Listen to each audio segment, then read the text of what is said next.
I'll find valid in your eyes. You'll always be my night sky. Hello friends, my name is Dara and welcome back to my channel, or welcome if you're new here. I do weekly videos about reading or writing, and as you can tell, today we're talking about the books that I read in June. Total, I read 9 books, and I also DNF'd 2, and I'm in the middle of 2 books. So first, let's talk about the books that I did complete and finish. And yeah, so these are not really in any order, they're just what's on my Goodreads. So a book I read this month was called A Woman Is No Man, and that one is written by Itaf Rum, and this book was so good. It was incredible.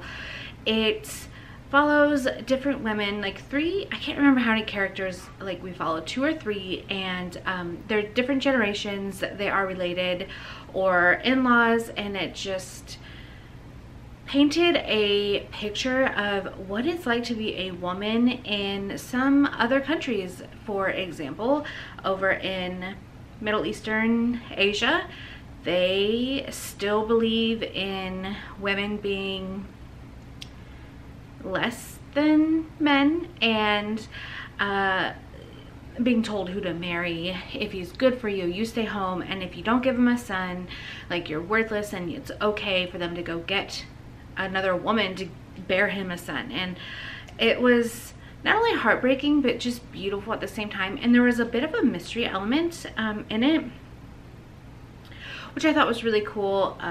So it had all these different sort of themes. Of course, it's like women and how they're treated in certain cultures, and then the family lifestyle. For the next book, for that book I gave it 5 stars. And the next book I read was Into the Drowning Deep by Mira Grant, and that was just a pseudonym for, gosh, I cannot remember her real name, but this one, oh my gosh, it was so good. I also loved it because they talked about Guam a little bit, but this one follows scientists who are exploring the Marianas Trench, and if you guys don't know, that is the deepest part of any ocean on this earth, and it happens to be right next to Guam since it's part of the Marianas Trench, but they think they have mermaids down there. So they sent out one ship to explore at a surface level, because the Challenger Deep is not really, you can't go all the way down, as far as I know. It's not possible. But let me set these down. It was at like a surface level. Okay, and then they got this footage of creatures attacking the people on top of that ship. So they were like, what the heck? And no one ever heard from this crew again. So they decided 5 years later that they were gonna go back. That sounds smart, right? They're gonna go back and be more prepared this time. But the sister of one of the people who went missing, wants to go and avenge her sister. She believes there are mermaids, and she wants to kill them and make them suffer. So it sounds a little far-fetched, right? And it sounds like fantasy, and it kind of is, because like most people don't believe in mermaids, but this book was so good. It was really believable, and it was kind of spooky and really well done. I loved it. I gave it 5 stars, and if you like sea or mermaids or things like that, and not fairy tale mermaids, we're talking like sirens who will literally eat your face off, you should check this book out. The next book I read was actually also a science fiction book, and that was Project Hail Mary by Andy Weir. I gave this one 5 stars. It was so good. I know I just keep saying like these books are really good, but I had a really great reading month in June, and I did not know Andy Weir was coming out with another book, okay? I didn't. But I saw it at the bookstore, and I was like, what? I need you. But instead I got it on Audible and listened to it, because he used the same narrator as he did for The Martian. And yes, okay, so Andy Weir writes very science fiction-y books. The Martian, if you guys haven't seen the movie or read the book, takes place in space on Mars with an astronaut who has all these problems. Okay, so it's very science-y, but it's broken down in such a way that like anyone can understand it. And it's not only that, but he is so funny. Like, Andy Weir is so funny when he writes. He's like kind of snarky, and his characters are just, they're up my alley. I like snarky, I love funny. But this one, it's another astronaut, and it also brings to light global warming and how we're destroying the atmosphere and how we have to like save it, and it kind of touches on aliens. But I don't want to spoil too much of it. Just know that there is drama, like not drama, suspense. Like your heart will be racing. You're like, oh my gosh, please don't die. Like, do what you need to do, science, but don't die. Don't take this character because he's so funny. And yeah, aliens somewhat, and snark. I love this book. I'm not going to give you too much of it, but it was so good, and I run a new book from him already. The next book I read was My Sister, the Serial Killer by Oiniken Braithwaite.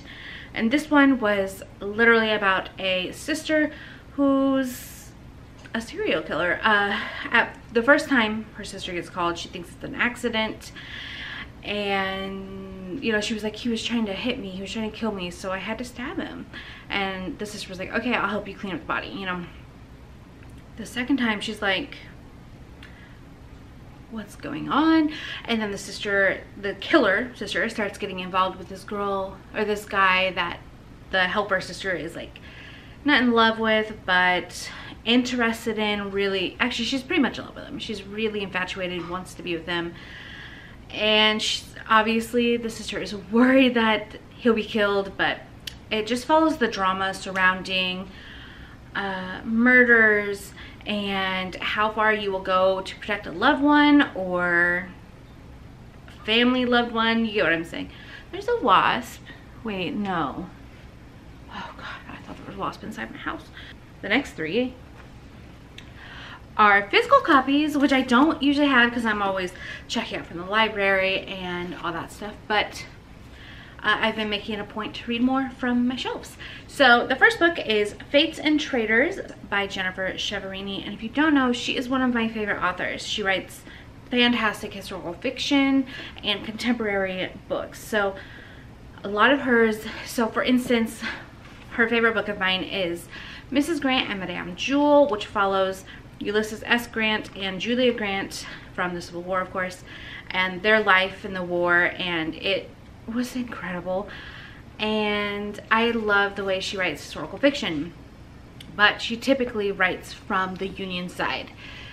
However, this time she wrote about John Wilkes Booth, who, as we all know, assassinated President Lincoln. And so this one really just follows the women who loved Booth and talks about like his life and leading up to it. Yeah, I thought it was really good.